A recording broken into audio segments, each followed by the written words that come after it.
तस्मै श्रीगुरुवे नमः। श्रीचैतन्यमनोभीष्टं स्थापितं येन भूतले स्वयं रूपं कदा मह्यं ददाति स्वपदान्तिकं। वन्देऽहं श्रीगुरू श्रीयुतपदकमलं श्रीगुरुं वैष्णवांश्च श्रीरूपं साग्रजातं सहगणरघुनाथान्वितं तत् सजीवं साद्वैतं सावधूतं परिजनसहितं कृष्णचैतन्यदेवं श्रीराधा कृष्णपादान् सहगणरघुनाथान्वितं हे कृष्ण करुणा सिन्धो दीनबन्धो जगत्पते गोपेश गोपिकान्त राधाकान्त नमोऽस्तुते। तप्तकाञ्चन गौराङ्गी राधे वृन्दावनेश्वरी विश्वानुसुते देवी प्रणमामि हरिप्रिये।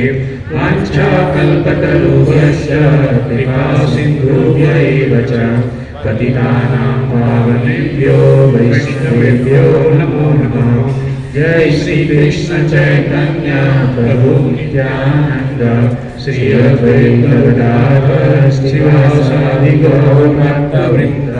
हरे कृष्णा कृष्णा कृष्णा हरे हरे हरे राम राम राम हरे हरे। हरे कृष्णा कृष्णा कृष्णा हरे हरे हरे राम राम राम हरे हरे। हरे कृष्णा कृष्णा कृष्णा हरे हरे हरे राम राम राम हरे हरे।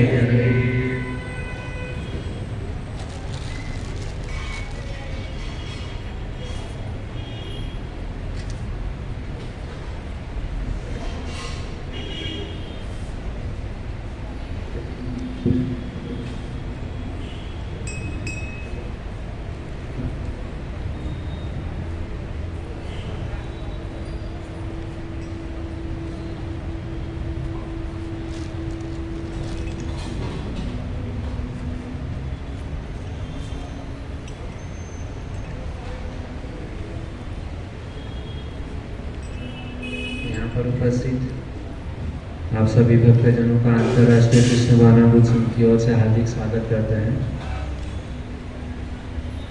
हमारा यहाँ पर जो सेमिनार चल रहा है भगवद गीता कोर्स, तो हम लोगों ने लास्ट में देखा कि शिष्य की योग्यता क्या होनी चाहिए।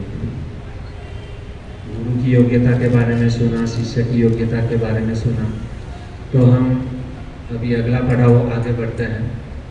तो आज का जो टॉपिक रहेगा भगवद गीता के अनुसार, तो वह है हु एम आई, मैं कौन हूँ। तो आज बहुत ही सुंदर विषय के ऊपर हम चर्चा करेंगे।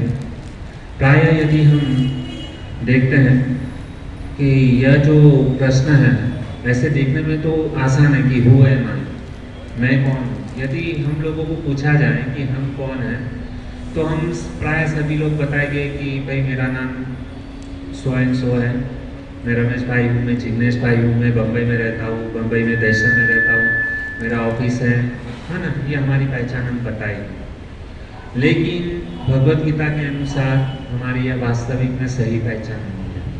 भगवद गीता के अंदर भगवान श्री कृष्ण अर्जुन को उपदेश देते हुए, प्रथम उपदेश देते हुए कहते हैं कि ममेवांसे जीव लोके जीवभूत सनातन। तो कहते हैं कि यह जो जितने भी हम जीव हैं, प्राय हम क्या हैं, शरीर नहीं, हम क्या हैं, आत्मा है। यह हमारी पहचान है। वास्तविक में हम अपने आप को यह शरीर मानते हैं, वह हमारी गलत पहचान है। हमारी सही पहचान यह है कि हम यह शरीर नहीं है, हम क्या है, आत्मा है। यह हमारी वास्तविक में सही पहचान है। लेकिन हम हमारी यह जो असली पहचान है वो भूल चुके हैं। तो हम शरीर नहीं, हम आत्मा हैं। तो उसके ऊपर आज हम क्या करेंगे, चर्चा करेंगे। हम जितने भी जीव है वह क्या है, परमात्मा के अंश है। परमात्मा जो है ना वह विभु है और जीव जो है ना वह लघु है। परमात्मा से ही हमारा क्या हुआ है, प्राकट्य हुआ है। तो तो हम ये शरीर नहीं हम आत्मा है वो कैसे समझ सकते हैं? तो कुछ उदाहरण जो है ना हम आपके सामने लेकर के आए हैं। तो हम कैसे समझ सकते हैं कि हम ये शरीर नहीं हम आत्मा है? कुछ साबिती चाहिए, कुछ सबूत चाहिए, कुछ प्रमाण चाहिए जिसके माध्यम से हम समझ सकते हैं कि हम ये शरीर नहीं हम क्या है? आत्मा है। तो केवल बोलने से काम नहीं चलेगा। जैसे हम कोर्ट की कचहरी में जाते हैं तो वहाँ पे किसी ने गुनाह किया है तो वहाँ पे प्रूफ करना पड़ता है कि भाई इसने चोरी की है या नहीं की है। अगर की है तो क्या प्रमाण है और नहीं की है तो क्या प्रमाण है। तो वहाँ पर जो वकील लोग जो होते हैं ना वो प्रमाण देते हैं। तो उसी प्रकार से भगवत गीता के अंदर भी हम ये शरीर नहीं हम आत्मा है तो उसके बहुत सारे उदाहरण दिए गए हैं। तो यहाँ पर मैं कुछ 5-7 उदाहरण आपके सामने प्रस्तुत करूँगा जिसके कारण हम समझ सकते हैं कि हम यह शरीर नहीं हम आत्मा है। यह सबसे यह भगवत गीता का यह जो कोर्स है वह उस कोर्स के अंदर यह सबसे महत्वपूर्ण प्रश्न है। यदि हमने इस चीज को केवल बोलने से काम नहीं चलेगा, उसको समझना है, डीपली समझना है कि हम ये शरीर नहीं हम आत्मा है। कैसे समझना है? तो हम वो प्रूफ करेंगे। तो सबसे पहला प्रमाण है सहज समझ। सहज मतलब हम हमारी साधारण समझ से हम समझ सकते हैं कि हम ये शरीर नहीं हम आत्मा है। तो कैसे समझेंगे? कौन देखता है कौन सुनता है।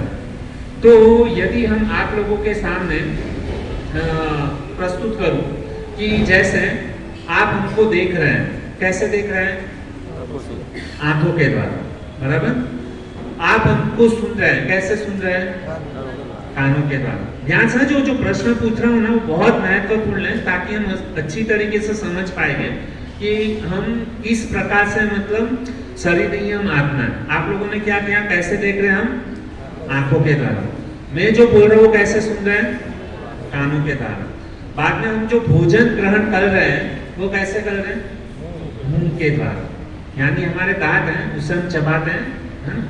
तो आंखों से देखते हैं, कानों से सुन रहे हैं और मुंह से क्या कर रहे हैं? चबा रहे हैं। बाद में हम चलते कैसे हैं? पैरों के द्वारा, बराबर। सब लोग सही बोल रहे हैं ना? किसी को कुछ डाउट है इसमें? नहीं, किसी को भी कुछ डाउट नहीं। इतना समझ में आ गया? आंखों से देख रहे हैं, कानों से सुन रहे हैं, मुंह से खा रहे हैं, पैरों से चल रहे हैं और हाथों से क्या कर रहे हैं? काम कर रहे हैं। ठीक है, यहाँ तक समझ में आया? अभी मैं आपको दूसरा प्रश्न पूछता हूँ। आपने बोला कि आंखों से देख रहे हैं, कानों से सुन रहे हैं। अभी किसी व्यक्ति की मृत्यु हो जाती है, बराबर। किसी व्यक्ति की मृत्यु हो जाती है तो क्या वह व्यक्ति हमको देख पाएगा? हाँ हाँ या ना? नहीं। कानों से सुन पाएगा, मुंह से खा पाएगा, पैरों से चल पाएगा? नहीं ना। तो जो मरा हुआ व्यक्ति है क्या उनके पास में आंख नहीं है? हाँ या ना? है ना? मैंने आपको सबसे पहले पूछा हम आपको देख पा रहे हैं, आप हमको देख पा रहे हैं, कैसे? तो वो जो मरा हुआ व्यक्ति है उनके पास भी आंख तो है, तो क्यों नहीं देख पा रहे? हाँ? उसमें से आत्मा निकल गई तो खत्म हो गया। फिर यहाँ पे मुझे प्रवचन करने का सवाल ही नहीं। आप सब लोग खुद ही मानो ज्ञानी हो, क्यों यहाँ पर इतना सारा एग्जाम्पल देके समझ में खत्म हो गया। आप लोग के पास सब कुछ ज्ञान है। तो देखिए भक्तों कि जैसे मरा हुआ व्यक्ति है, बराबर, उसके पास भी आंख है, हमारे पास भी आंख है। हम आपको देख पा रहे हैं लेकिन मरा हुआ व्यक्ति जो है ना वो हमको देख नहीं पा रहा। उसके पास भी कान है, हमारे पास भी कान है। तो हम आपको सुन पा रहे हैं, बराबर, और आप हमको सुन पा रहे हैं। लेकिन मरा हुआ व्यक्ति के पास भी कान है लेकिन वह सुन नहीं पा रहा है। उसके पास में भी पैर है, हमारे पास में भी पैर है, हम चल पा रहे हैं लेकिन वह चल नहीं पा रहा है। हमारे पास भी हाथ है, उसके पास भी हाथ है, हम हाथ को हिला पा रहे हैं लेकिन वह व्यक्ति हाथ को हिला नहीं पा रहा है। हमारे पास भी मुंह है, उसके पास भी मुंह है, हम भोजन कर पा रहे हैं लेकिन वह व्यक्ति भोजन नहीं कर पा रहा है। समझ में आ रहा है? तो मरे हुए व्यक्ति के पास, हमारे पास जितना मतलब ये है वो सब कुछ मरे हुए व्यक्ति के पास था। यदि उसका वजन भी किया जाए ना तो 1 किलो वजन भी उसके शरीर से कम नहीं हुआ है। यदि उसका समझो फॉर एग्जाम्पल 50-60 किलो वजन है, मरने के बाद में भी उसका उतना ही वजन है, लेकिन फिर भी वह चल नहीं पा रहा, कुछ चेंज नहीं हुआ है। तो हम हमारी सामान्य बुद्धि से समझ सकते हैं कि भले मरे हुए व्यक्ति के पास में आंख, नाक, कान, जीवा, हाथ, पैर सब कुछ है, लेकिन ना देख पा रहा है, ना सुन पा रहा है, ना खा पा रहा है और ना हाथ को हिला पा रहा है। क्यों? उसके अंदर ऐसी कौन सी वस्तु थी जो चली गई? आत्मा। आत्मा नाम का एक ऐसा तत्व है जो चला गया, उसके बाद में उसकी कुछ वैल्यू नहीं है। अभी दूसरा एग्जांपल आपको देता हूं कि जैसे गाड़ी चल रही है, समझो आदमी क्या कर रहा है? ड्राइविंग कर रहा है। अभी ड्राइविंग करते समय समझो हम उनके बाजू में बैठे हैं, हमारा मित्र है, वो ड्राइविंग कर रहे हैं और सडनली बहुत बड़ा एक्सीडेंट हुआ। और जब भी एक्सीडेंट हुआ तो उस समय उसकी मतलब बोलते हैं ना कि पूरा मतलब तड़फड़ा रहा है, एक्सीडेंट बहुत हैवी हुआ। तो वो जो गाड़ी, हम क्या करेंगे? गाड़ी को बचाने के लिए प्रयास करेंगे कि हमारे मित्र को बचाने का प्रयास करेंगे? हाँ, मित्र को, बराबर। हालांकि अभी वो जो गाड़ी है वो 25 लाख की गाड़ी है ना, और हमारा वैल्यू कितना है? हमारी वैल्यू कितनी है? आदमी जब मर जाता है तभी उसकी वैल्यू कितनी है? साइंटिस्ट लोग बताते हैं कि आदमी जब मर जाता है ना तो उसका 150 रुपया भाव मिलता है। कितना? 150 रुपीज। हमारी बॉडी की कीमत कितनी है? 150। तो वो जो गाड़ी है, बराबर, चली, एक्सीडेंट हुआ, और एक्सीडेंट हुआ तो सबसे पहले हम क्या करेंगे? गाड़ी को बचाएंगे कि उस हमारे मित्र को बचाएंगे? मित्र। अरे शरीर की वैल्यू तो खाली 150 रुपया है, फिर क्यों उसको बचा रहे हैं? गाड़ी तो 25 लाख की है। आत्मा निकल जाएगी बाद में 150। कुछ वैल्यू। जब तक शरीर में आत्मा है तब तक हमारा फीलिंग्स है, हम उसको प्रेम करेंगे, उसको चाहेंगे। जैसी आत्मा निकल गई, भंगार के भाव में भी कोई लेने के लिए तैयार नहीं। डेड बॉडी को आप किसी को बेचने के लिए जाओ, वो बोलेगा भागो यहाँ से। किसी दुकान के पास में जाओ कि भाई हम ये मरा हुआ शरीर है, आप उसको ले लो हमारे पास, कितना रुपया दे? वो सामने से बोलेगा मैं 1000 रुपया देता हूँ, आप भागो यहाँ से। वो 5 मिनट भी दुकान वाला मरे हुए डेड बॉडी को अपने पास में रखने के लिए तैयार नहीं। तो हम हमारी सामान्य बुद्धि से समझ सकते हैं कि हम यह शरीर नहीं, हम क्या है? आत्मा है। ठीक है? अभी और एक एग्जांपल देता हूँ। ये उदाहरण इसके लिए दे रहा हूँ कि हम जीवन में कभी भी भूले नहीं कि हम वास्तव में हम जितना भी प्रयास कर रहे हैं ना, किसके लिए कर रहे हैं? शरीर के लिए। शरीर को सजाना, ब्यूटी पार्लर में लेके जाना, नहलाना, धुलाना, है ना? कितना सुबह को हम उठते ही पाउडर लगाते हैं, मेकअप करते हैं, नया परफ्यूम छाटते हैं, है ना? कितने अच्छे अच्छे वस्त्र पहन के जाते हैं। किसके लिए? 150 रुपए के शरीर के लिए। शरीर की वैल्यू कितनी? 150 रुपये। उस 150 रुपये शरीर को कितना सजाते हैं। और आजकल के लोग 150 रुपए के शरीर को करोड़ों रुपए के बंगले में रखते हैं, है ना? कहाँ पर हम सोते हैं? हम क्या जीवन भर हम कमाई क्यों करते हैं? पैसा किसके लिए कमाते हैं? इस शरीर के लिए जो 150 रुपए का है। कहाँ पर उसको घुमाने के लिए लेकर जाते हैं? लोनावाला, महाबलेश्वर, मैसूर। लेकिन फायदा क्या? और बंगले में रखा इस शरीर को हम लोगों ने। जीवन पर किसके लिए मेहनत किया कि भाई हम इस शरीर को कहाँ पे रखेंगे? घर के अंदर। उस घर को प्राप्त करने के लिए हमारी पूरी जिंदगी निकाल देते हैं, फिर भी लोन खत्म नहीं होती है। आज हम घर लेने के लिए जाएं तो करीबन 1 बेडरूम हॉल किचन कितने का आता है? 70 लाख 80 लाख रुपए का घर है। और 70-80 लाख रुपए का घर को लेने के लिए क्या करते हैं? हमारी पगार कितने? 25,000 50,000 लाख रुपए।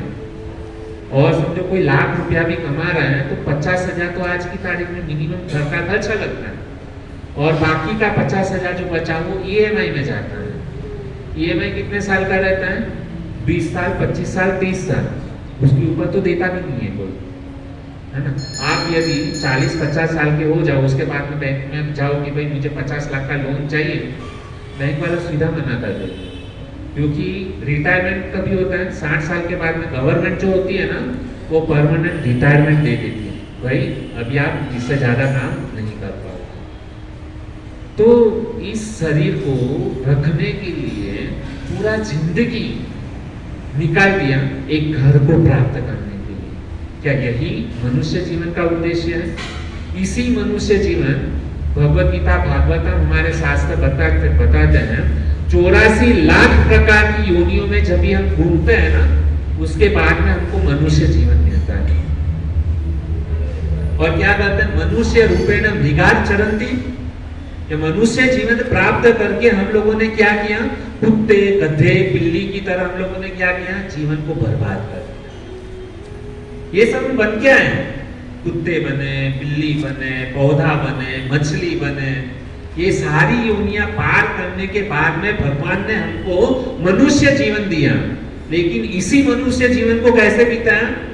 जिसमें से होकर के आए हैं कुत्ता, गधा, बिल्ली, कार्य कैसा करे? उन्हीं की तरह आहार, निद्रा, भय और मैथुन। उसके अलावा कुछ किया नहीं।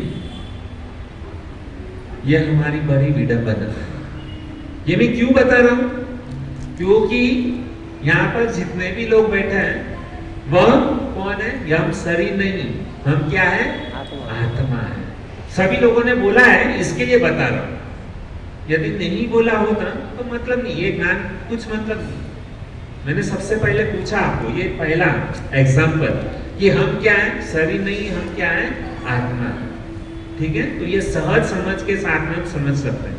अभी दूसरा प्रश्न आपको पूछता हूं कि एक जीवित शरीर है और एक मृत शरीर है, उसमें दोनों के बीच में फर्क क्या है? एक जीवित शरीर और एक मृत शरीर आपके सामने रखा जाए तो दोनों के अंदर फर्क क्या है? क्या तफावत क्या है? आत्मा निकल गया। दूसरा एक में आत्मा है, एक में आत्मा नहीं। दूसरा क्या फर्क है? उसकी इंद्रियां काम करने का बंद कर दी। और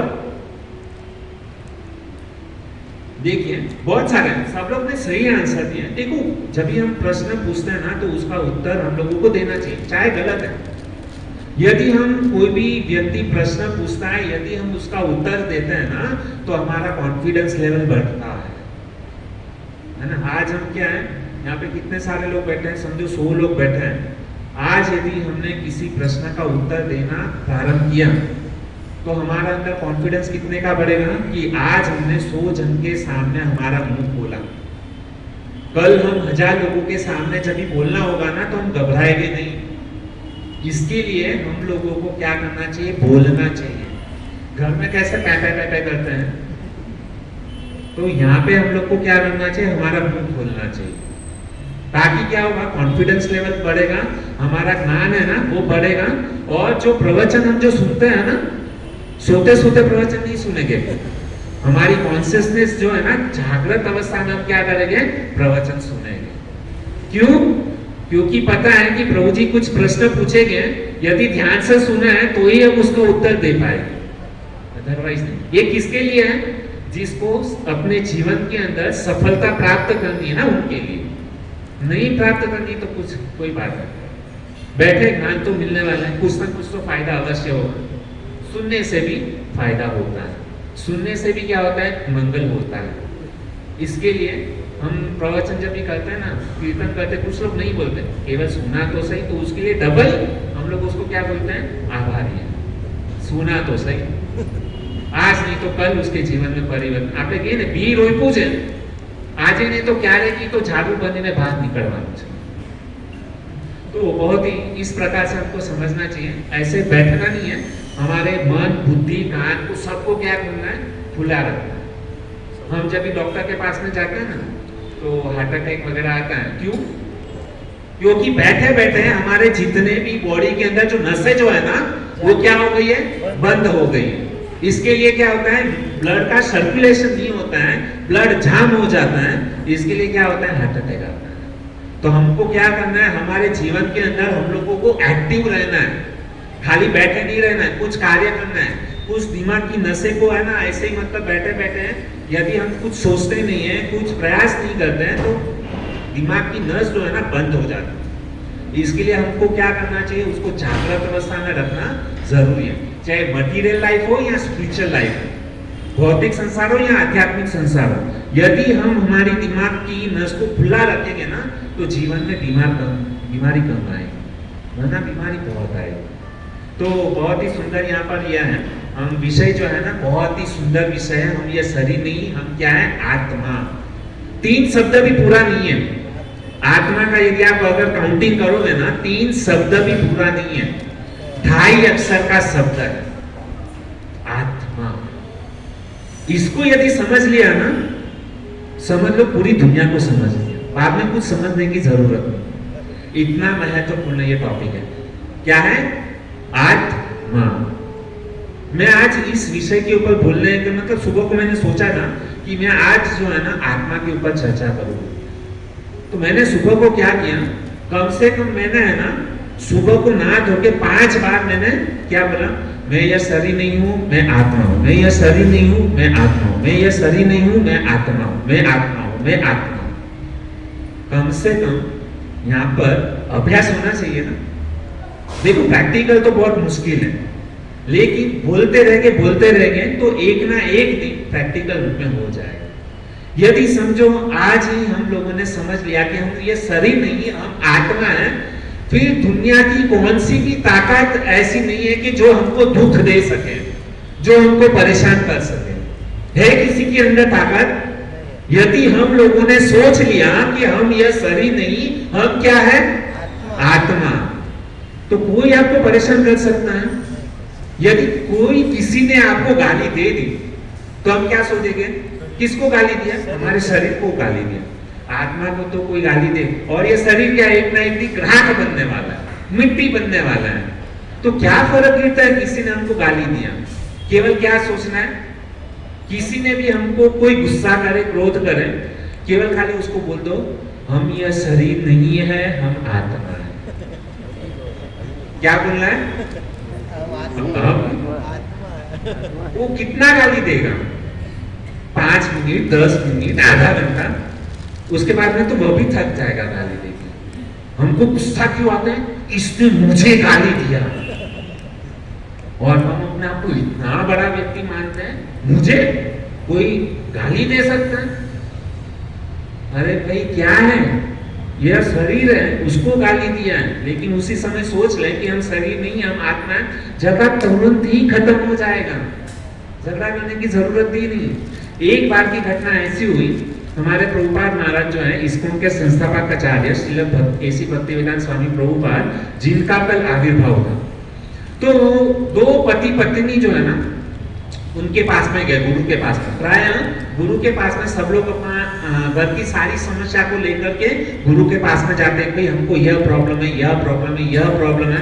तो गुरु बेचारे क्या है, वो भी जानते हैं बेचारा भौतिक संसार में फंसा हुआ है, तो कुछ ना कुछ उपदेश उनको देता है। तो प्रभुपाद महाराज के पास में जा करके पति पत्नी ने कहा कि प्रभुपाद ये जो है ना, सबसे पहले पति ने कहा कि ये पत्नी जो है ना हमारे साथ में रोज झगड़ा करती है, रोज गाली देती है। तो उसकी पत्नी ने कहा प्रभुपाद गलत, ये जो हमारे पति है ना वो मेरे साथ में झगड़ा करते हैं, वो मुझे गाली देते हैं करके। प्रभुपाद ने कहा कि तुम लोग जब झगड़ा करते हो तब क्या करते हो? तो बोले कि हम लोग दोनों एक दूसरे को क्या करते हैं, गाली देते हैं। क्या बोलते हैं, ऐसी गाली देते हैं, ऐसी गाली देते हैं, और क्या है, खत्म नहीं होता है, रोज झगड़ा होता है। ये पाश्चात्य देश की बात है। प्रभुपाद विदेश में जा मतलब प्रचार कर रहे थे ना, वहां पे प्रतिदिन आज आई लव यू बोला तो कल डिवोर्स का पेपर रेडी है। और वहां पे तो हमारे गुरु महाराज बोलते थे कि वहां पर हर आधे आधे 1-1 घंटे में हस्बैंड को अपनी वाइफ को फोन करके बोलना पड़ता है आई लव। अगर नहीं बोला तो पत्नी नाराज हो जाएगी वाइफ कि भाई ये हमसे प्रेम नहीं करते, तुरंत डिवोर्स।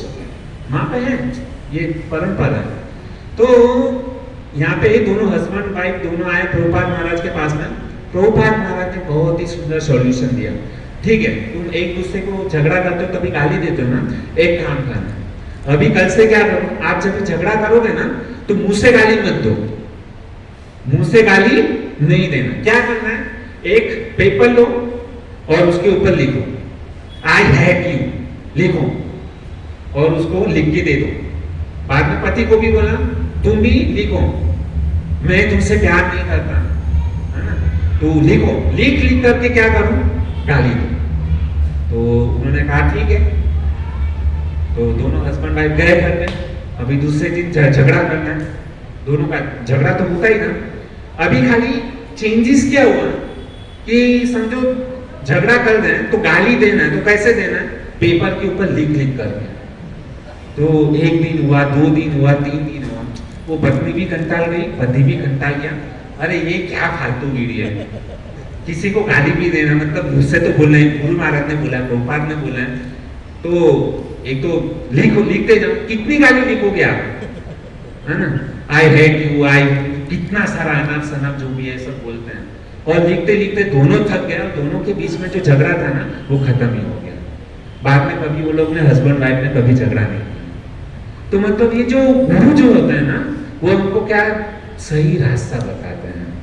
लेकिन ऐसा गुरु हमारे जीवन में हमको रखना चाहिए कि जो हमारे दुखों या मुसीबत को दूर कर सके, सॉल्यूशन दे सके, नहीं कि झगड़ा को बढ़ाए। आजकल तो गुरु भी ऐसे होते हैं ना, कोई भी ऐसे जाते हैं ना तो वो झगड़ा को बढ़ा करते हैं, कम नहीं करते हैं, क्योंकि ज्ञान ही नहीं है उसके पास में। लेकिन प्रभुपाद महाराज बहुत प्रैक्टिकल थे, तो इस प्रकार से अपने शिष्यों को क्या करते थे, अपने साथ में रखते थे और उनको सॉल्यूशन देते थे इस प्रकार से। अभी हम आगे बढ़ते हैं कि जैसे मैंने बोला कि जीवित शरीर और मृत शरीर। अभी जो जीवित शरीर होता है ना उसके अंदर क्या होता है, भाव रहता है, फीलिंग रहती है। जीवित शरीर जो है ना वो हंसता है, रोता है, मुस्कुराता है। मृत शरीर जो होता है ना कभी हंसता नहीं, मुस्कुराता नहीं, उसके अंदर कुछ फीलिंग नहीं रहती। ठीक है, तो हम ये साधारण बुद्धि से, साधारण समझ से हम समझ सकते हैं कि हम शरीर नहीं, हम क्या है, आत्मा। तो आज से सबको अपने आप को क्या मानना है, केवल 1 घंटे के लिए तो मानो, बाद में ना माने तो अलग बात है। ठीक है, तो दूसरा प्रमाण मैं आपको देना चाहूंगा कि चेतना।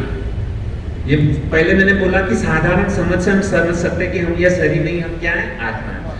दूसरा है कैसे समझ सकते हैं, हम कॉन्शियसनेस, चेतना के द्वारा हम समझ सकते हैं कि हम यह शरीर नहीं, हम क्या है, आत्मा है। साधारण बुद्धि, common sense, common sense, sorry चेतना नहीं, कॉमन सेंस, साधारण बुद्धि से हम समझ सकते हैं कि हम शरीर नहीं, हम आत्मा है। फॉर एग्जाम्पल हमारे घर में किसी की मृत्यु हो गई, बराबर, तो बच्चा आता है, बच्चा बोलता है मम्मी मम्मी हमारे दादा को क्या हुआ, तो मम्मी बोलती है दादा चले गए, दादाजी चले गए। बच्चा बोलता है नहीं नहीं मम्मी दादा तो यहाँ पर सोए हुए हैं। मम्मी बोलती नहीं दादाजी चले गए, नहीं नहीं मम्मी दादा यहाँ पर सोए हुए हैं। तो हम साधारण बुद्धि से समझ सकते हैं कि उसके अंदर ऐसा कौन सा तत्व था जो चला गया, आत्मा। तो साधारण बुद्धि से समझ सकते हैं कि हम यह शरीर नहीं, हम क्या है, आत्मा है। हाथ भी है, पैर भी है, सब कुछ है, लेकिन कुछ बोल नहीं रहा है, सुन नहीं रहा है। तो वो क्या हो गया, डॉक्टर ने उसको डिक्लेयर कर दिया कि यह व्यक्ति की क्या हो गई, मृत्यु हो गई, यह डेड हो गया। तो हम हमारे साधारण बुद्धि से हम क्या समझ सकते हैं कि हम यह शरीर नहीं है, हम आत्मा है। ठीक है, लेकिन हम क्या है, हम उस शरीर के लिए जब भी किसी भी व्यक्ति की मृत्यु हो जाती है तो हम सब लोग क्या करते हैं, रोते हैं। किसके लिए रोते हैं, हाँ, जब भी किसी की मृत्यु हो जाती है तो हम किसके लिए रोते हैं, उसके शरीर के लिए, हाँ, आत्मा के लिए। शरीर तो वहां पर ही है, शरीर वहां पर ही, लेकिन हम रोते क्यों रोते हैं, क्योंकि हम जिसके साथ में उठते थे, बैठते थे, खाते थे, है ना, हमारा आदान प्रदान, हमारा भाव उनके साथ में आपले करते थे, हम एक दूसरे को प्रेम करते थे। लेकिन वह व्यक्ति क्या है, उसका शरीर भले ही यहाँ पर है लेकिन उसके अंदर से आत्मा चली गई, इसके लिए हम क्या है, आंसू बहाते हैं। वरना कुछ मतलब ही नहीं है ना। क्या मतलब है? रोने का कारण क्या है? शरीर तो है, लेकिन आत्मा निकल गई, इसके लिए रो रहे हैं। शरीर के साथ थोड़ी प्रेम करते हैं। आज हम हमारे बच्चे से प्रेम करते हैं, पत्नी से प्रेम करते हैं, हमारे सगा संबंधी से प्रेम करते हैं। क्यों प्रेम करते हैं? हाँ, उसके अंदर आत्मा है, इसके लिए। आज हम दुनिया के अंदर जितने लोगों के साथ में प्रेम करते हैं, उन सभी के अंदर क्या है, आत्मा है, इसके लिए। यदि आत्मा निकल जाए, क्या हम उनसे प्रेम करेंगे? वही हमारी पत्नी है जिसके साथ में हमने पूरा जिंदगी निकाली, है ना, जिसके लिए हमने इतना मेहनत किया, उनके साथ में इंद्रिय भोग किया, सब कुछ मतलब उनके साथ में किया। लेकिन जैसे ही हम चाहे कितना भी प्रेम करें, लेकिन जब भी हमारी पत्नी की मृत्यु हो जाती है, एक दिन भी हम उसको हमारे घर में रखने के लिए तैयार नहीं। यह सत्य घटना है। आप चाहे किसी को कितना भी प्रेम करो, लेकिन आत्मा निकल जाती है, तो वो प्रेम उसी समय क्या हो जाता है, खत्म।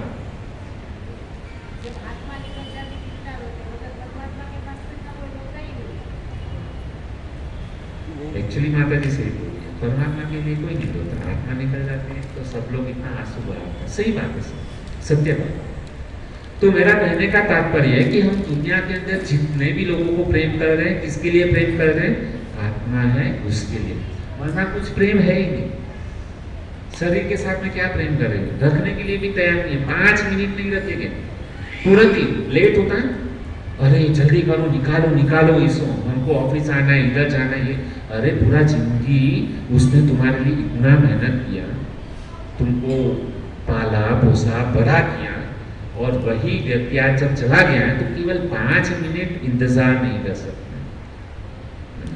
हम देखते हैं ना स्मशान में सब लोग बोलते हैं, अरे जल्दी लेट हो रहा है ना, सब लोग को टाइम नहीं है, ऑफिस जाना है ना, 12 बजे को ऑफिस का टाइम है, 1 बजे स्मशान यात्रा में जाना है, तुरंत ही। कितना हम पैसे के पीछे इतना पागल हो गए हैं कि स्मशान भूमि में भी क्या है, कंटिन्यू ऑफिस का फोन चालू रहता है।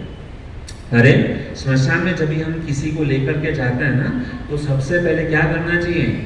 जब भी हम किसी को लेते हुए जाते हैं ना, सबसे पहले हमारे मन को जो है ना डंडा मारना चाहिए। कैसे डंडा मारना है? कि भाई हमारी स्थिति भी एक ना एक दिन, आज वो वहाँ पे घाट के ऊपर बैठा ना, हमारी भी यही दशा होने वाली है। एक ना एक दिन हमको भी क्या है, स्मशान में जाना है। आज हम जिसकी कदर नहीं कर रहे, वैल्यू नहीं कर रहे ना, तो हमारी भी कोई कदर नहीं करेगा, वैल्यू नहीं करेगा। और जब भी जाते हैं तो भगवान के नाम का उच्चारण बोलते हैं ना, राम बोलो भाई, राम, राम नाम सत्य है, राम नाम सत्य है।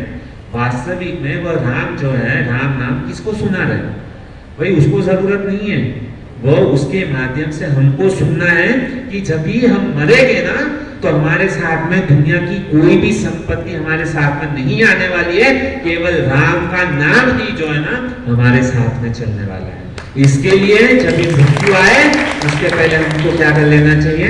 राम नाम जप लेना चाहिए। जब तक सांसें हमारे शरीर के अंदर है, सांस चल रही है, तब तक इस अवसर को उठा लेना चाहिए। पता नहीं कब सांस बंद हो जाए, रात को सोने के बाद में सुबह को उठेंगे कि नहीं, उसकी कोई गारंटी नहीं। इसके लिए हमको क्या है, राम नाम जप करके सीधा हमारे आत्मा का उद्धार कर लेना चाहिए। वरना क्या है, पुनरअपि जननम पुनरअपि मरणम जठरे शयनम, यही करते रहते। वापस क्या है, जन्म होगा मरण होगा, जन्म होगा मरण होगा। इस चक्र को वापस दोहराना नहीं है, खत्म करना है इसी जिंदगी के अंदर, इसी जन्म के अंदर इस चक्र को खत्म करो। ऐसा मानना है कि कभी वापस मरना ना हो, परीक्षित महाराज की तरह। तो बहुत ऐसे उदाहरण है।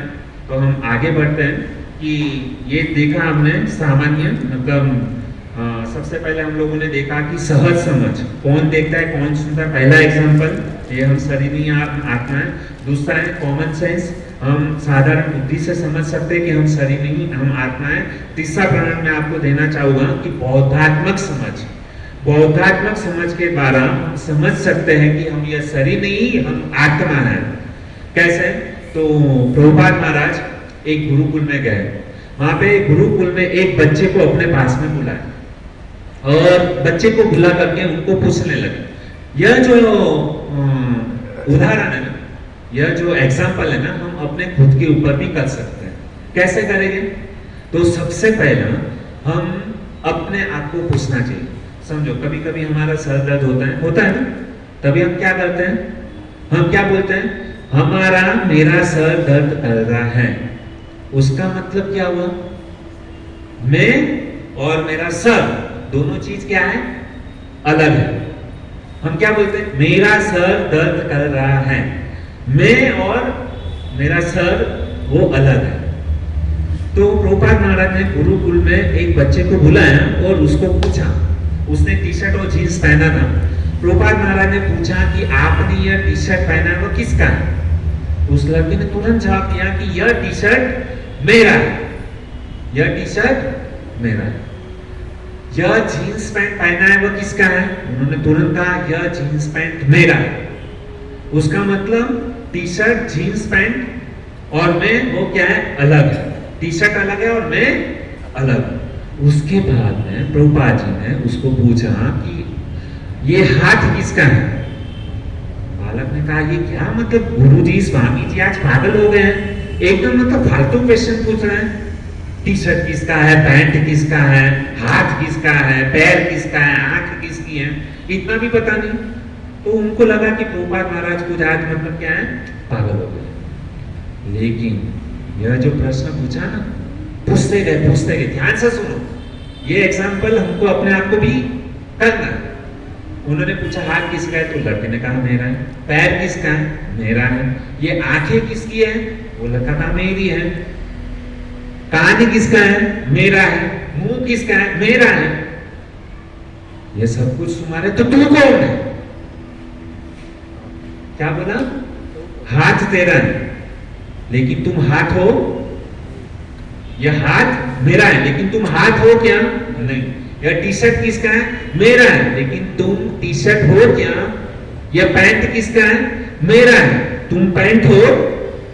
नहीं। मतलब क्या हो गया? टी शर्ट अलग है, पैंट अलग है। यह हाथ किसका है? मेरा है लेकिन तुम हाथ हो? नहीं।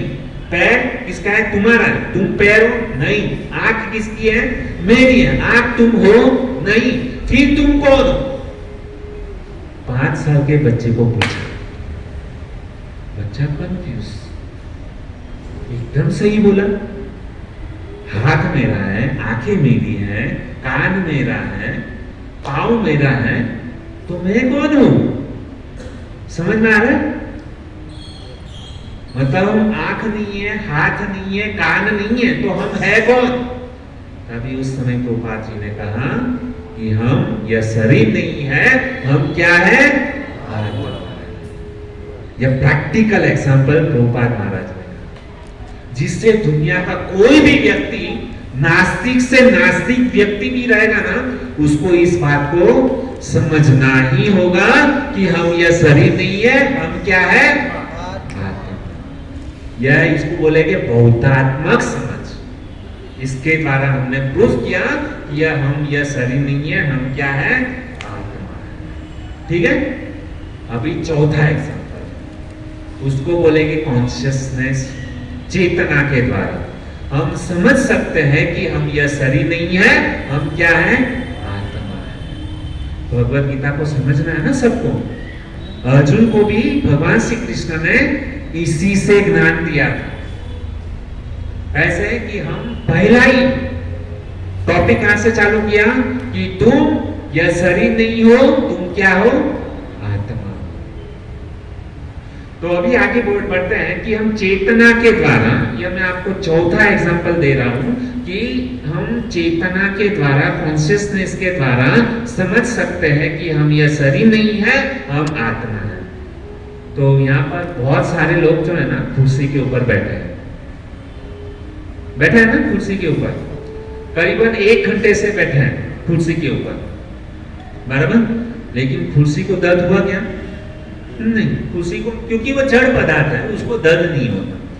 लेकिन जितने भी लोग कुर्सी के ऊपर बैठे हैं, वह लोग यदि हमारी गोद में बैठ जाए तो हाँ, आधा घंटा बैठ जाए तो क्या होगा, हमारे शरीर को क्या होगा, दर्द होगा, हमारे पाँव को दर्द होना चालू होगा।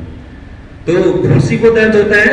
नहीं होता है। तो हम क्यों नहीं दर्द होता है? क्योंकि वो जो चेयर है, कुर्सी है, उसके अंदर चेतना नहीं है, इसके लिए कुर्सी को दर्द नहीं होता है। ठीक है, इतना समझ में आ गया? यह कॉन्शियसनेस। इसके ऊपर मैं दूसरा एग्जांपल देता हूँ। जैसे यहाँ पे छोटे बच्चे लोग हैं, तो छोटे बच्चे लोग क्या करते हैं, फुटबॉल खेलते हैं, है ना। तो हम क्या करते हैं, जो फुटबॉल जो रहता है ना, तो हम हमारे पांवों से क्या करते हैं, जोर से उसको क्या करते हैं, लात मारते हैं ना।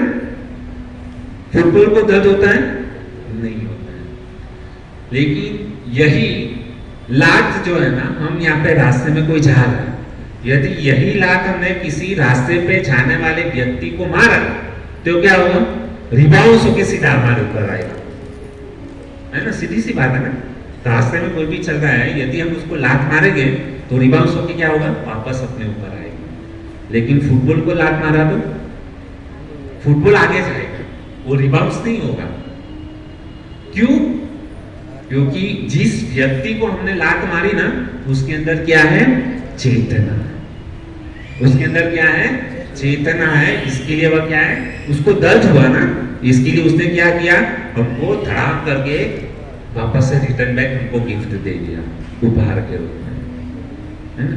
हम किसी को भी थप्पड़ मारेंगे, वो सामने से हमको भी थप्पड़ मारेगा, क्योंकि उसको दर्द होगा। इसके लिए तो उस कुर्सी के अंदर, उस फुटबॉल के अंदर, है ना, जैसे उसके अंदर क्या है, चेतना नहीं है, इसके लिए उसको दर्द नहीं होता है। तो यह जो चेतना को कैसे समझ सकते हैं, हमारे विचार के द्वारा।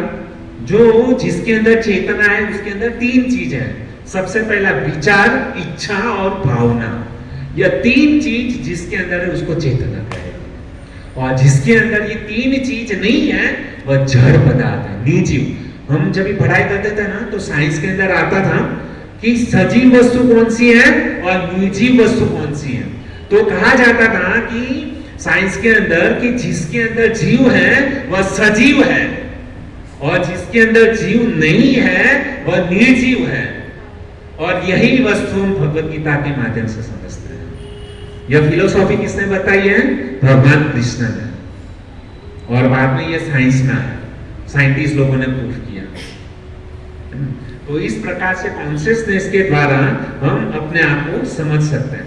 अभी जब भी व्यक्ति की मृत्यु होती है, जब भी किसी व्यक्ति की मृत्यु होती है, तो भगवत गीता के 8वें अध्याय के 6 नंबर श्लोक के अंदर वो व्यक्ति कहां पर जाता, प्रश्न उठता है। समझो, चलो हमारे शरीर से आत्मा निकल गई, तो आत्मा कहां पर गई, किसी ने इसके ऊपर चिंतन किया। हम कहां पर जाते हैं मरने के बाद में, किसी को पता है? परमात्मा में लीन हो जाता नहीं, मरने के बाद में। हम बहुत लोग हैं ना, हम इसको इतना प्रेम करते हैं, इतना प्रेम करते हैं, कभी हम लोगों ने उसके बारे में सोचा भी कि भाई इसकी फलाने फलाने व्यक्ति की मृत्यु हो गई, तो मृत्यु के बाद में वो गया कहां पर। ऐसे तो हम पूरी दुनिया भर की मतलब न्यूज देखते हैं, आज दुनिया के अंदर क्या हो रहा है, इंडिया पाकिस्तान की मैच चल रही है, कौन जीता, वर्ल्ड वॉर हुआ, कितना सब कुछ हम मतलब ज्ञान प्राप्त करते हैं। लेकिन कभी हम लोगों ने यह सोचा कि हमारी जब मृत्यु हो जाती है या हमारे परिजन की जब मृत्यु हो जाती है, तो वो कहां पर जाता है व्यक्ति, उसके कर्म के अनुसार उसको दूसरा जन्म मिलता है। बहुत सही। भगवत गीता के 8वें अध्याय के 6 श्लोक में भगवान श्री कृष्ण अर्जुन को बताते हुए कहते हैं कि जब भी किसी की व्यक्ति की या मृत्यु होती है, तो व्यक्ति कहां पर जाता है, कहते हैं यम यम वापि स्मरण भावम त्यज्यन्ते कलेवरम तम तम वेति कौन्तेय सदा तद भाव भाविता अंत काले च माम एव स्मरण भूत्वा कलेवरम। जिस व्यक्ति की जब मृत्यु होती है ना, तभी वह व्यक्ति जो जो भाव का स्मरण करता है, ऐसा उसका क्या होता है, दूसरा जन्म होता है। समझो, एक गांव के अंदर 2 व्यक्ति हैं, बराबर। और वो दोनों व्यक्ति की मृत्यु हुई। लेकिन मृत्यु होते समय दोनों व्यक्ति ने क्या सोचा कि मुझे अगले जन्म में इस गांव का सरपंच बनना है। क्या सोचा? भगवान तो मतलब सब जीवों की इच्छा पूर्ण करते हैं। क्यों कहते हैं पूरी? जैसे स्टार्टिंग में मैंने कहा, ममे वहां से जीव लोके जीव भूत सनातन। ये जो परमात्मा है सबके हृदय की बात जानते हैं और सभी जीवों की सारी इच्छा को पूर्ण करते हैं। तो वह दोनों व्यक्ति ने गांव में जब भी उसकी मृत्यु हुई उस समय दोनों व्यक्ति ने क्या सोचा कि मुझे इस गांव का सरपंच बनना है। तो उसमें से एक व्यक्ति ऐसा था कि उसने अच्छे कर्म किए थे और दूसरा व्यक्ति ऐसा था कि जिसने खराब कर्म किए थे, बुरे कर्म किए थे। अभी हुआ क्या कि ये जो पहला व्यक्ति जो था ना उसको भी सरपंच बनना है, अच्छे कर्म किए उसको भी सरपंच बनना है, जिसने खराब कर्म किए ना उसकी भी क्या इच्छा है? मुझे सरपंच बनना है। अभी भगवान क्या करेंगे? एक ही गांव के व्यक्ति उसी गांव में सरपंच बनना है, तो भगवान इच्छा पूर्ण करते हैं। सोचो कैसे करेंगे?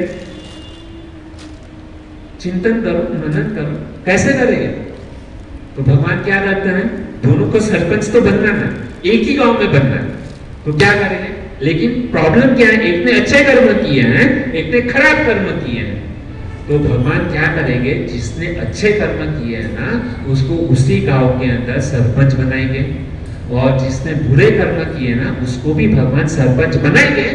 लेकिन जिसने अच्छे कर्म किए ना भगवान उसको मनुष्य का जीवन देंगे और मनुष्य जीवन उसको दे करके गांव का सरपंच बनाएंगे। और दूसरे ने जिसने खराब कर्म किए ना भगवान उसको भी सरपंच बनाएंगे।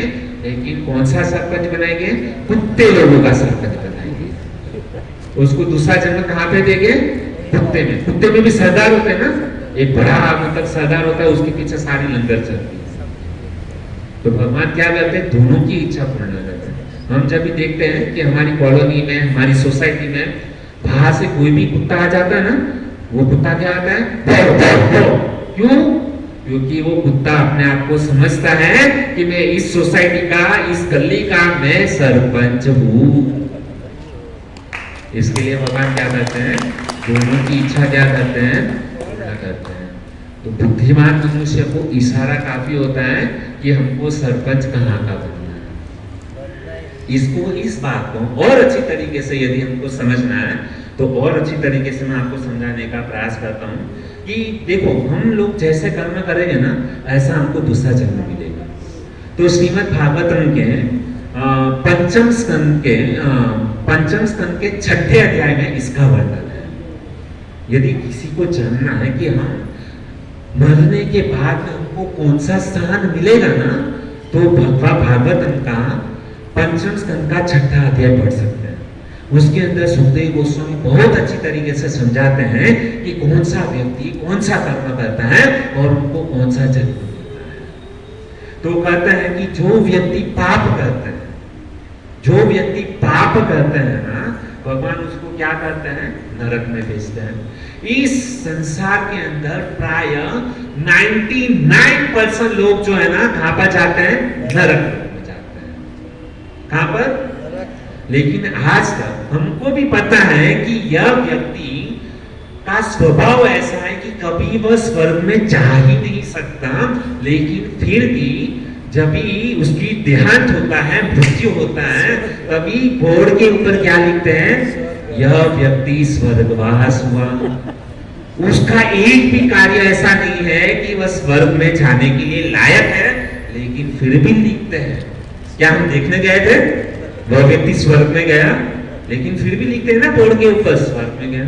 और लिखना भी चाहिए, वरना लोग हमारी निंदा करेंगे। लेकिन हमारे बुद्धि में हमको बुद्धि से समझना चाहिए कि वह व्यक्ति कहां पर गया है ना। और भागवतम में यहाँ अलग वर्णन है, स्वर्ग से जो व्यक्ति आता है ना उसका स्वभाव कैसा होता है, और नरक से जो व्यक्ति आता है ना उसका स्वभाव कैसा होता है। जब भी हम उसके बाजू में रहते हैं ना, एक व्यक्ति ऐसा रहता है पूरा दिन क्रोध में रहता है, चिल्लाता है, ये तूने ये नहीं किया, वो नहीं किया। कभी कभी हम डायमंड में काम करते हैं तो हमने देखा है कुछ लोगों का स्वभाव, कुछ गलती नहीं है फिर भी पूरा दिन चाव चाव करता रहता है। हम लोग कितना मेहनत करके अच्छा सा डायमंड उसको मतलब बना करके देते हैं, हम लोग उसको वजन भी अच्छा ला के देते हैं, पैरोटी भी अच्छा देते हैं, इतना फिनिशिंग करके देते हैं, फिर भी सेठ, वो जब सेठ कुछ नहीं बोलता है, लेकिन वो मैनेजर है ना, पूरा हमारा पसीना निकाल देता है कि भाई तुमको ठीक तरीके, हम उसके लिए भाई और कितना करें, एक डायमंड को बनाने के लिए आधा घंटा लगा दिया, फिर भी वो गाली दे रहे हैं हमको, तो समझ लेना चाहिए भाई वो कहां से आया, बोलने की जरूरत नहीं, उसको समझना, उसको खाली उतना बोलना है भाई, उस मैनेजर को पास में जा करके उसको इतना बोलना है कि तुम भागवतम का पंचम स्कंद का 6ठा अध्याय पढ़ो, है ना, कुछ नहीं बोलना, वो जैसे ही पढ़ेगा ना तो उसको अपना स्वभाव के बारे में पता चलेगा कि मैं नरक की योनि से मैं यहाँ पर टपका हुआ। और कुछ लोग ऐसे होते हैं ना, हमेशा दूसरे से ईर्ष्या ही करते रहते हैं, दूसरे से जलन ही करते रहते हैं, है ना, हम होता है ना हमारा स्वभाव कि उसने गाड़ी ले ली, पड़ोसन ने गाड़ी ले ली, 25 लाख का गाड़ी ले ली, हमको 50 लाख का गाड़ी लेना है, उसने 1 करोड़ का कर लिया, मुझे 2 करोड़ का कर चाहिए। यह क्या है भाई, दूसरे का बंगलो देख करके हमारा झुपड़ी को जलाना नहीं चाहिए। भगवान ने हमको जितना दिया ना हमारी योग्यता के अनुसार दिया, लेकिन हम जलते रहते हैं, ईर्ष्या भाव, कपट करना, है ना, क्रोध करना, कभी जीवन में शांति नहीं होना, हाय हाय हाय हाय करते रहते हैं हमेशा, इसके लिए बीपी बढ़ता है, गोली लेते हैं, क्यों, टेंशन नहीं है भाई, इसने मेरे से आगे बढ़ गया, अरे क्यों जेलसी है, भगवान ने आपकी योग्यता के अनुसार दिया हुआ है। कभी कभी हमारे बच्चे लोग जो है ना, अरे वो भाजवाली देख देख, है ना, ऋषि, उसको 99% आया और तू फेल हो गया, पिताजी पूछते हैं फेल हो गया कैसे, देख देख, पिताजी बोलते देख देख, रुचि को 99% आया, तू कैसे फेल हो गया, उसको देख करके ही तो मैं फेल हो गया। ऐसा इतना है ना भाई, हमारे बच्चे की कैपेसिटी जितनी है उतना ही वो करेगा। हम ये सब जो ना नरक से जो लोग आते हैं ना, उसका स्वभाव ऐसा, तो हमको सावधान रहना है, ठीक है। और दूसरा क्या है कि हम जो आजकल देखते हैं ना हमारे जीवन के अंदर, ये चेतना के कारण जो है ना हमारे जीवन के अंदर सुख और दुख आता है। आजकल क्या है पता है, मैं 9:30 बज गए, लेकिन थोड़ा सा मुझे यहाँ पे आने में देरी हो गई।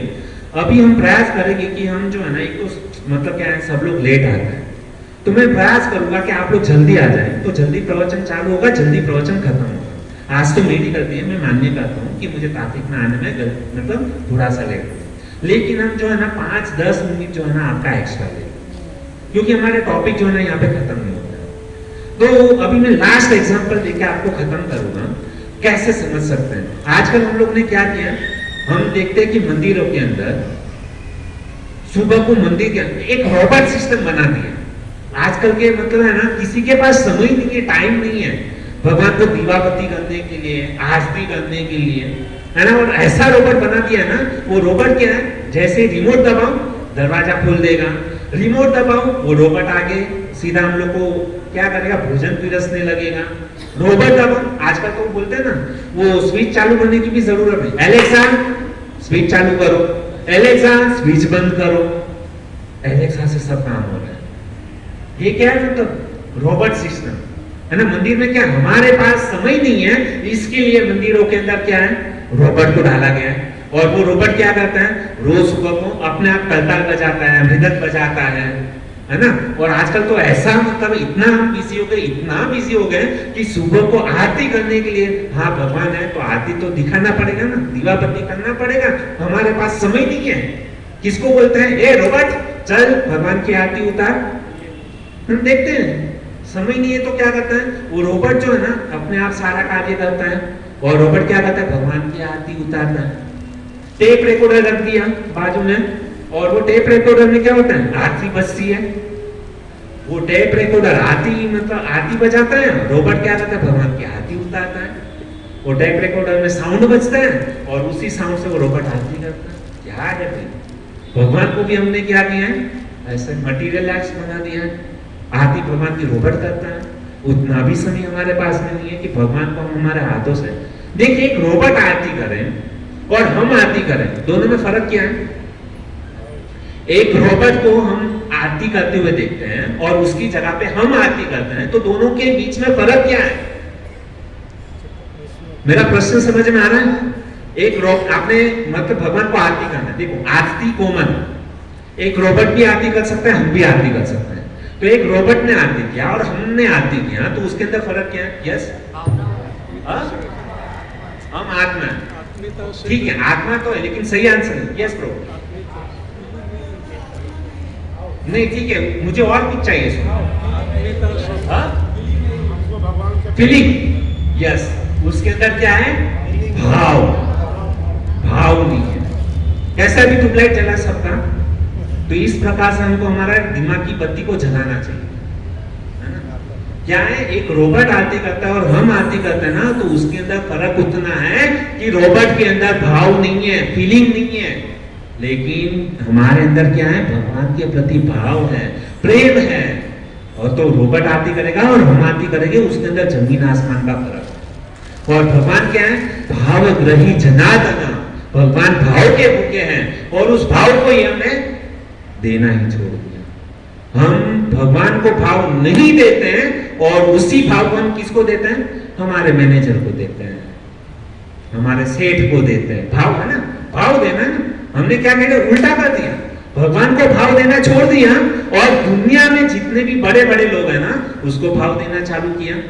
जो हमको छोटा मोटा महीने का 20, 25, 50 लाख रुपया सैलरी देता है, उसको हम भाव देते हैं। वो जैसे हमारे घर पर आते कितना भाव देते हैं, अरे आरती की थाली लेकर के खड़े हो जाते हैं, पुष्पांजलि करते हैं उनके ऊपर। अरे हमारा सेठ आया, सेठ आया। अरे सबसे बड़ा सेठ तो द्वारका वाला है, जो तुम्हारे घर पे मंदिर में। और हमने क्या किया? भगवान को भाव देने की जगह पे संसारिक लोगों को भाव देना चालू किया है। इसके लिए हमारे जीवन के अंदर क्या है? दुख है। हम कितना भी प्रयास करें, लेकिन सुखी नहीं होंगे, क्योंकि जिसको भाव देना चाहिए ना, उसको भाव नहीं दे रहे, और दूसरे को क्या कर रहे हैं? भाव दे रहे हैं। तो इस भाव को, हमारी भावना को, कि आप लोग मैं आशा करता हूँ यहाँ पे जितने नए भी लोग हैं, थोड़ी मेरी गाड़ी स्पीड में जा रही है, लेकिन आप सब लोग बुद्धिमान हैं, आप सबके अंदर आत्मा है, परमात्मा है, तो आप लोग भी हमारा भाव समझते होंगे, ऐसी आशा। हरे कृष्ण। तो ये टॉपिक को मैं यहाँ पर ही विराम देता हूँ। अब हम, और बहुत ही इंटरेस्टिंग टॉपिक है, देखिए जितने भी नए लोग हैं ना, उसके लिए यह विषय बहुत ही सुनना जरूरी है, और वो बहुत ही अच्छी तरीके से समझ पाएंगे। इसके लिए मैं आपसे निवेदन करता हूँ आपके चरणों में, कि यह जो सेमिनार जो है ना, इसको कभी मिस मत करो। बहुत अच्छा ज्ञान मिलेगा, और जब भी ज्ञान आपको मिलेगा ना, तो ज्ञान से व्यक्ति सुखी होगा, और सबसे ज्यादा सुखी तब होगा जब भी इसी ज्ञान को जब भी आप दूसरे लोगों को बताएंगे ना, तो उससे क्या होगी? आप भी सुखी होगे, और परमात्मा भी जो है ना, वह सुखी होगा। क्यों? क्योंकि परमात्मा भी चाहते हैं कि मेरे इस गीता का ज्ञान जो है ना, जन जन लोगों के अंदर जाना चाहिए, ताकि जितने भी संसार के अंदर जो लोग दुखी है, वह सुख प्राप्त करें। यही उद्देश्य के साथ है मैं यहाँ पर विराम देता हूँ। बहुत बहुत धन्यवाद आप सभी भक्तों का। हरे कृष्ण। और जो भी कुछ मेरे बोलने में हो सकता है, कुछ त्रुटियां हो गई हो, किसी को बुरा लग गया हो, तो आपका सेवक समझ करके, दास समझ करके हमारी गलती को क्षमा करें। हरे कृष्ण। हरे कृष्णा कृष्णा कृष्णा हरे हरे, हरे राम राम राम हरे हरे। तो यहाँ पर सरपंच किसको बनना है? किसी को नहीं, बहुत बुद्धिमान है सब। ठीक है, हमें सरपंच नहीं बनना है, हमें क्या बनना है? भक्त बनना है। किसका भक्त बनना है? भगवान का है, भगवान का दास बनना है। हम क्या है? भगवान के दास है। जीवे स्वरूप है नित्य कृष्ण दास, है ना, हमारा स्वरूप ही है, हम भगवान के दास हैं। इसलिए हमें क्या करना चाहिए? भगवान की सेवा, भक्तों की सेवा करने का प्रयास करना चाहिए। हम बाकी सब लोगों की सेवा करते हैं, इसलिए प्रभु जी ने कहा ना, सब लोगों को भाव देते हैं, इसलिए सब लोगों का भाव बढ़ गया है। भगवान को भाव ही नहीं देते एक्चुअली भगवान को भाव देना चाहिए, है ना, तो भगवान का भाव बढ़ेगा, हमारे प्रति प्रेम बढ़ेगा, हमारा उनके प्रति प्रेम बढ़ेगा। तो प्रभु जी ने बहुत सुंदर आत्मा के बारे में बताया आज। तो हम सब क्या है, आत्मा है, शरीर नहीं है ना। जानते सब है लेकिन मानते हैं, मानते नहीं है। इसलिए हम क्या करते हैं, शरीर के स्तर पर ही हम कार्य करते हैं। खाना है, पीना है, देखना है, तो क्या है, शरीर के लेवल पे, मतलब शरीर ही है ये सोच के हम सब कुछ करते हैं। धन भी कमाते हैं तो किसके लिए, शरीर के लिए, परिवार के लिए, है ना। अगर हम ये सोचे कि हम आत्मा है तो क्या हम आत्मा के लिए कुछ करते हैं। आज हमने सब समझ लिया है ना, प्रभु जी ने बहुत विस्तार से बताया कि हम क्या है, आत्मा है, शरीर नहीं है। तो अब सब समझ गए ना कि हम आत्मा है, शरीर नहीं है। तो क्या हम अभी आत्मा के लिए कार्य करना प्रारंभ करेंगे आपसे।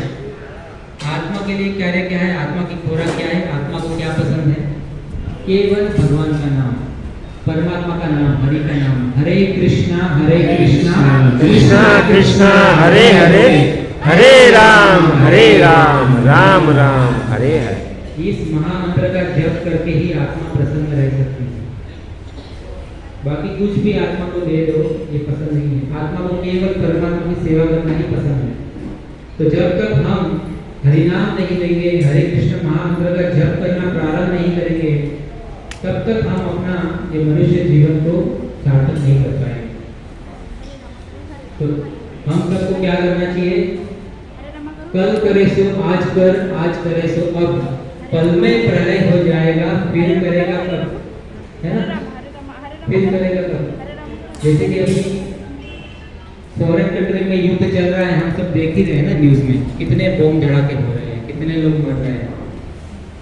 तो यहाँ पर हो जाए तो, भारत में चालू हो जाए तो कब करना प्रारंभ करेंगे, नहीं ना, अभी से करना प्रारंभ करो। जागे जाके सवाल, प्रभु जी ने आप बहुत सुंदर बताया ना आत्मा के बारे में। हम सब समझ गए हम आत्मा है, शरीर नहीं है। कुछ मैं ये नहीं कह रहा हूँ, हम प्रभु जी भी ये नहीं कह रहे, और हमारी संस्था जो प्रभुपाद जी ने चालू किया, प्रभुपाद जी भी ये नहीं कह रहे कि सब काम धंधा छोड़ के बस खाली भगवान का नाम लेना चालू करो। भगवान ने अर्जुन को भी ये उपदेश नहीं दिया कि तुम युद्ध मत करो, युद्ध करो, क्योंकि उनका धर्म था, क्षत्रिय थे ना, तो उनका धर्म था युद्ध करने। युद्ध करो बोला, अर्जुन नहीं करना चाहते थे, क्योंकि फिर भी क्या बोला, तुम युद्ध करो। तो हम सबका भी एक धर्म है कि हम सबका परिवार है, तो हम सबका परिवार का भरण पोषण करने के लिए हमें काम होना करना पड़ता है, नौकरी करनी पड़ती है, बिजनेस करना पड़ता है। लेकिन यही हमारा वास्तविक धर्म नहीं होना चाहिए। हमारा क्या है, धर्म अर्थ काम मोक्ष के ऊपर जो परम पुरुषार्थ है, भक्ति, भगवान से प्रेम करना, ये होना चाहिए वास्तविक में। ये धीरे धीरे बढ़ाना चाहिए। क्यों, क्योंकि हम सब मृत्यु की तरफ अग्रसर हो रहे हैं। हमारा उम्र बढ़ता है तो हम खुश नहीं होना चाहिए, हमें दुखी होना चाहिए, है ना। हम अपना बर्थडे सेलिब्रेट करते हैं 50 साल का, सिल्वर जुबली, गोल्डन जुबली। अरे लेकिन ये तो वास्तविक सोचो कि हम क्या है, मृत्यु की तरफ जा रहे हैं, कभी भी हमारी मृत्यु हो सकती है ना। तो हमें क्या करना चाहिए, जागना चाहिए। जागे जाके सवाल, जो भी भक्त माला नहीं कर रहे हैं, कृपया करके हमारी एक ही विनती है कि हरिनाम जप करना शुरू करें। जब तक हम हरिनाम जप करना शुरू नहीं करेंगे, माला करना शुरू नहीं करेंगे, तब तक हमारी प्रगति नहीं हो सकती भक्ति में। भगवान की तरफ हमारा प्रेम नहीं बढ़ सकता। ये मेरा खुद का अनुभव में कह रहा हूँ। बहुत सारे आचार्यों को यही अनुभव है, लेकिन मैं मेरा खुद का अनुभव कह रहा हूँ। जब तक मैंने माला करना शुरू नहीं किया, तब तक मैं भक्ति में आगे नहीं बढ़ सकता। तो हमारी आपसे एक ही विनती है कि जप करना शुरू करें। जिसके पास भी माला नहीं हो, हमसे ले सकते हैं, प्रभु जी के पास से ले सकते हैं, माला करना शुरू करें। हरे कृष्णा। तो बहुत ही सुंदर प्रकार से प्रभु जी ने आत्मा के बारे में